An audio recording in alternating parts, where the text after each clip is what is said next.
6 teman-teman yang masih ditetapkan sebagai tersangka. Jangan salah ya, kami tidak membuka jalan yang dilalui oleh Egy Sujana dan Damai Hari. Tapi kami membahas secara hukum konsekuensi dari terbitnya SP3 terhadap 2 orang tersangka. Untuk terbitnya SP3, maka salah satu syaratnya berdasarkan Undang-Undang 25 atau 2023 tentang KUHP, Kitab Undang-Undang Hukum Acara Pidana pasal 79 ayat 4. Ya, itu dikatakan ini undang-undang nomor 20 ya, undang nomor 20 ya, KUHP 20 ya, KUHP. Itu dikatakan bahwa kalau kita mau menerbitkan SP3 ya harus dimulai dengan pencabutan laporan polisi LP-nya. Karena kalau LP-nya nggak dicabut, artinya masih eksis. Kan LP itulah yang menjadi dasar untuk melakukan proses penyelidikan dan penyidikan. Asbabun nuzulnya kan dari LP tersebut. Nah kalau LP-nya dicabut, maka berarti LP-nya itu gugur. Karena LP-nya itu cuma satu nomor yang gugur semua. Jadi kami bicara tentang sebuah prosedur dan ini diperbuat oleh Komjen Roseno dalam press conference kemarin dan juga diperiksa oleh penyidik.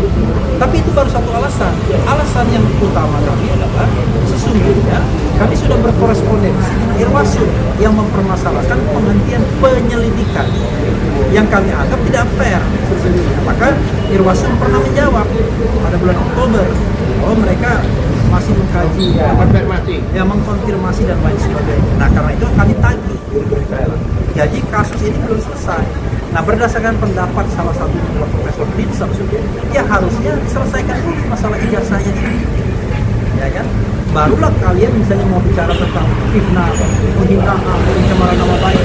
Kalau sudah ada putusan yang berkekuatan tetap dan ini terkonfirmasi melalui undang-undang perlindungan saksi dan korban tadi pasal 10 yang mengatakan bahwa saksi itu tidak boleh dilaporkan banding terhadap apa yang dia saksikan dan kemudian oleh Monda Pertama kita diundang dalam surat tanggal berapa Juni 20 Juni 30 Juni oleh TPUA waktu itu menjelang yang namanya gelar perkara khusus pada tanggal 9 Juli kan gitu ya. Kubu Roy Suryo mengajukan surat permohonan penghentian penyidikan kasus ijazah palsu Jokowi ke Inspektorat Pengawasan Umum Itwasum. Pernyataan itu disampaikan kuasa hukum Roy Suryo Ces, Reflay Harun di Mapolda Metro Jaya, Jakarta Selatan, Jumat tanggal 13 Februari tahun 2026. Reflay Harun menjelaskan, penghentian penyidikan dilakukan seusai kubu Roy Suryo menerima masukan dari 2 saksi. Mereka diantaranya, ahli ex-Wakapolri Komjen Pol Purn Ogroseno dan mantan Ketua PP Muhammadiyah Din Syamsuddin. Diketahui, Ogroseno menyebut, surat perintah penghentian penyidikan SP3 terhadap Egy Sujana dan Damai Hari Lubis praktis menggugurkan laporan polisi terhadap seluruh terlapor.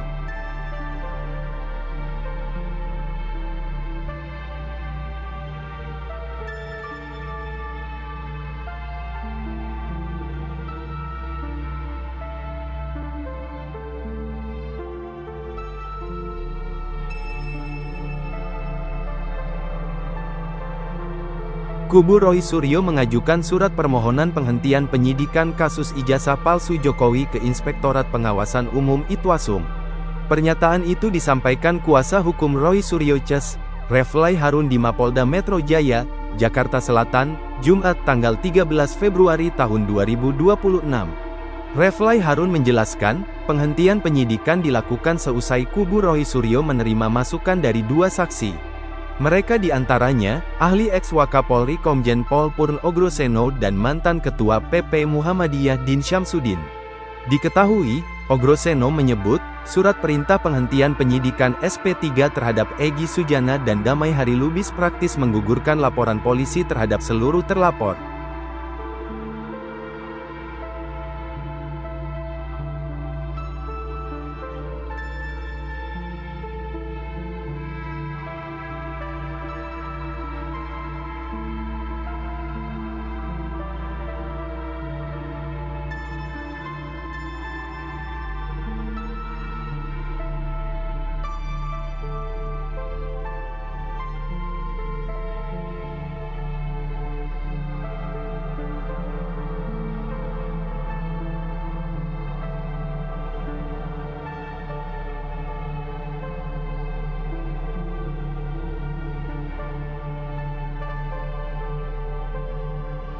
Download Tribun X sekarang.